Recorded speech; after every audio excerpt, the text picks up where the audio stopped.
Good afternoon. Can you introduce yourself, please? My name is Wu Fei. I'm originally from China, and I'm a classically trained composer and a Chinese guzheng player and a singer. I live in Nashville. I've been here with my family for about 3.5 years. I have 2 little children, so here's where we call home. Okay, and this interview is in Nashville on October 2nd, 2018. So what are your first memories? My first memories. Oh wow! From this very second, my first memories. Number one is this morning I took my daughter to school, and she was tired, so that was my first memory. From this very moment, and the next one, I guess will relate to when I was her age. I just went to school. I went on a bus in Beijing by myself. There was very few cars, and I had a kind of Chinese donut almost every morning as my breakfast. So that's my second memory. Is that your earliest memory? Pretty much. Earlier than that, then it just all sort of just like a picture instead of a kind of a scene. It's just a picture of me with my mom playing somewhere, or lots of practice, music. Practice. So you started really early practicing. Yes, I mean, in the Asian standard it's not so early, but in general, international standard it is early. Okay, how early is early? I started studying the guzheng when I was I think somewhere between 5.5 to 6, somewhere there. Yeah, so that's considered early in the West, I guess, but in China, if you haven't started piano when you turn 3, everyone will look at you like, what? I was like, no, it's just too early. Yeah. So why guzheng? My parents would have a good answer. Why guzheng? I think my father is a shanxiao player, the 3-string. He's been a musician for his whole life, not professionally, but that's his passion. So he really wanted me. He's thought I had music talent when I turned 2.5. So he said, "Okay, let's just try some instruments, see which one you like." And at the beginning, he wanted me to try the sanxiao. I was like, no way. I was like, no. And then the next time, and then I don't remember how, they had a friend who was a guzheng professor, who's also a friend of a sanxiao professor at the conservatory. So one day, these 2 professor-looking people came to my house. I was 5, somewhere around 5, and came to my house and talked to me, really friendly, but really sweet, soft-spoken, and touched my bones, my shoulders, and my fingers, and then asked me to tap like rhythms on the table, and then just that was what happened. And we had a nice meal, and then the next thing I remember, about a week later, there's like a giant guzheng showed up in my house. It was so big, so that's how everything started. So I wasn't part of the decision making, but I've been with the guzheng as now as my life partner. Right. Are there children's sizes when you grew up? Nope. So you started on the real size. There's only one size. It's the D size. Okay. Yeah, one size. I had to stand up. I couldn't sit down because it was too tall for me. Right. Yeah, and then my arms were too short, so just stretch it out, or just play on the higher range. What were those lessons like? Do you remember? Like, it's weird to me thinking, 5-year-old large instrument. Right. I somehow my father met a. There's actually a story. One of the friends who came to my parents' friends who came to my house to test my fingers and my pitch was a guzheng professor, but she didn't live in Beijing at the time. She lived somewhere another province. It was probably 1,000 miles away. So at that time, China didn't have that many music, professional teachers. Right. It's still fairly close. It would just like open up. The whole country would just open up, and music was kind of considered like the old thing that finally was brought back. And so there's a lot of lack of resources in the society. So finally, my parents found this teacher who was willing to, after she tested me, she was willing to take me as a student, as a pupil, but I must live in her house. And she lived in a different city. Right, right. I was only 5, so I remember my parents, I didn't understand what was happening. So they were, now I see they decided to send me to her home to live with her. And I didn't know what was happening. I was like, oh, well, I'm gonna get on the train. And I've never gotten on the train. And then that evening, and then my father just broke out this screaming cry. I was just shocked. Like, what? I thought we were going on a vacation. And then my mom immediately started crying. And I was like, Mom, what's happening? Like, what's going on? And my dad just like, I've never seen my dad cry like that. He would just like, woo! It almost sound like singing opera in a way. And so they were both hugged each other and crying so hard. And then after a few minutes, and they said, no, we're not going. You're not going. No, I'm going to return the train ticket. So, and then I realized, okay, so they were actually ready to send me away to like live with this teacher, who knows for how long, just to become the pupil of this group, basically. And Right. But it wasn't actually considered as an opportunity, because there's no other way they could find me that kind of, a teacher who would look after me like that. And and then so I didn't go. Right. So I stayed with my parents. And then a few months later, I guess my dad was a part of the Beijing Polar Bear Winter Swimming Club.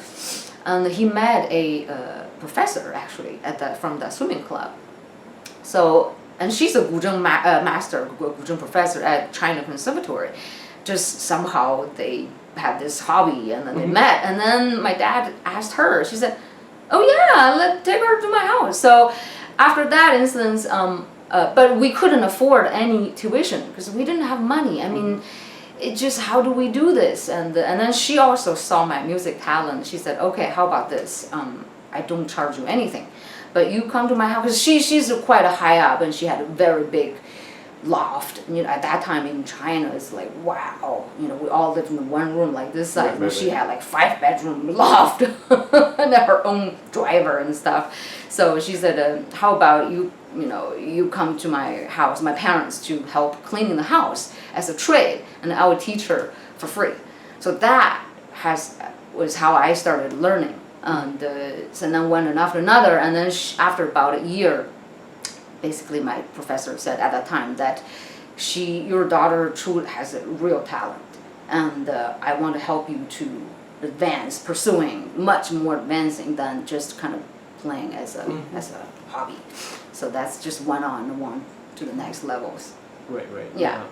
And so your parents never considered a Western instrument, or? Oh, they did, but the piano was so much more expensive. Okay.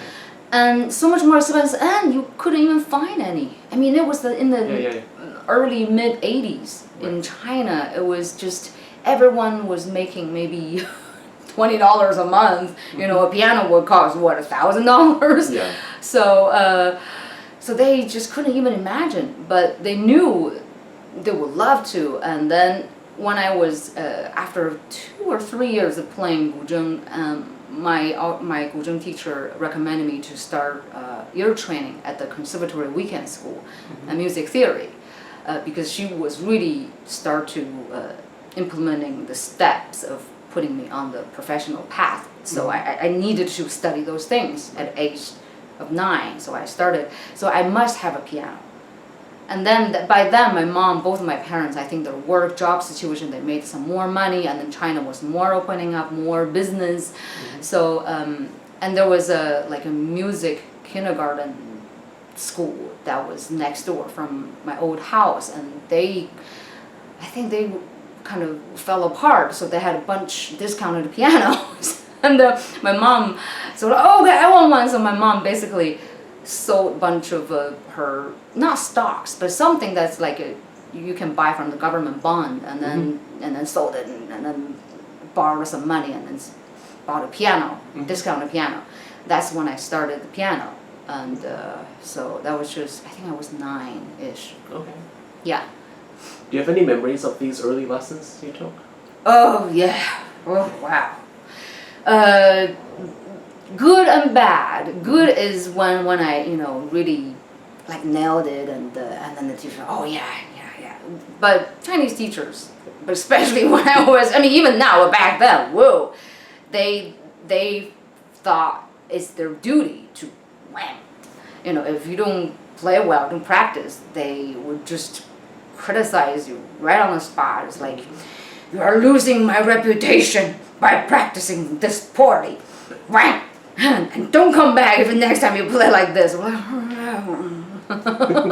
So that's often, not often, but it definitely happens, guaranteed, every now and then. If you're a kid and you just can't guarantee you always practice. Right. Yeah. So it was pretty intense. And what was the technique that was used in teaching? Was your teacher playing with you, or was it nothing was written at that time?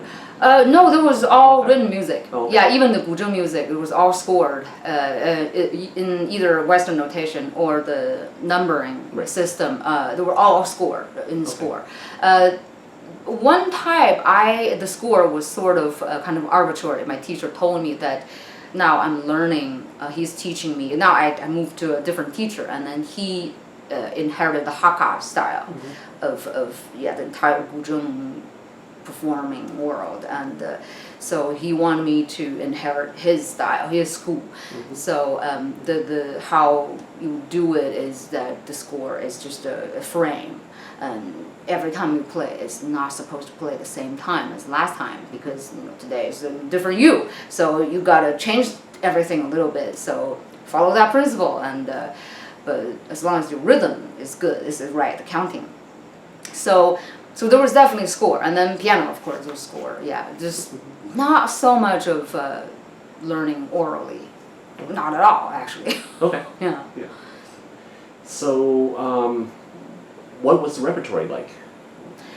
The guzheng repertoire was very, I felt the traditional ones were kind of boring for me, because now they're really beautiful, but I'm a mother, I've lived a lot of, experienced a lot of life. But back then, when you were 9, trying to imagine yourself as a philosopher, it just ain't gonna happen. So I'm like, okay. So it was quite boring, and it wasn't so much. So by the time I turned 12, I pretty much played the same repertoire as the college students were playing. So my teacher was teaching me, the 12-year-old, and the 22-year-old, the same repertoire, the same concerto. So it was very limited. But for piano, it's just endless. You can't even possibly play through one composer's whole life repertoire. Yeah. So that's so I started to have more interest in playing the piano, because there's so much to learn, and you don't have to memorize it. So but guzheng is like, I had to, the competitions, you have to memorize everything. But as a kid, it wasn't so bad. But the piano is just, every time you play, like several different composers from 400 years ago to 40 years ago, just they sound so different, so interesting. And if from like Mozart to Shostakovich, then there's certainly a different time and different backgrounds, and the sound approach is so different. But the guzheng is like within the same kind of kingdom, and it's hard to differentiate from a qin song versus Right. this. I was like, they all kind of sound similar to me if it's a slow piece. But if it's a fast, then that's easier. But so that's yeah. But the Western repertoire mainly was the Russian school. Yeah, I think it's probably from the Cold War because most of the music texts in China, even now, is mainly from Russia, Moscow Conservatory. Some was from French school. Yeah. And what at that time was there a lot of ensemble playing in Chinese instruments? Yes. That got me my ensemble performing experience started when I was 10. And since then I have never left an ensemble setting, even to this day, even to yesterday. And it was the Beijing Youth Palace Chinese ensemble. It's in the Jingshan Park. It's in the Royal Garden Park Palace next to the Forbidden City. So I kind of just grew up in those palaces. My high school was in the Prince Gong's Palace for 3 years. So all these ensembles at that time when I was a kid, the like weekend special music groups were mostly, the Beijing's top level groups were in the palace. So that's where I grew up and learned Chinese ensemble.